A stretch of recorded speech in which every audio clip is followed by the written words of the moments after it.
It's about 8:30, or a little past that, p.m.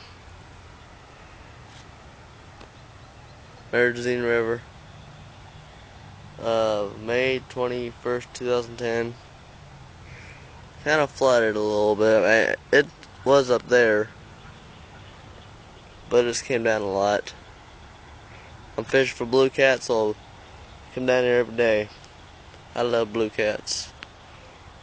They're awesome. Biggest one's a 23-pounder. Actually, never mind. I had a 42. Never mind. Yeah, biggest one's a 42. Smallest one's a 4-pounder. There's a Main Street Bridge.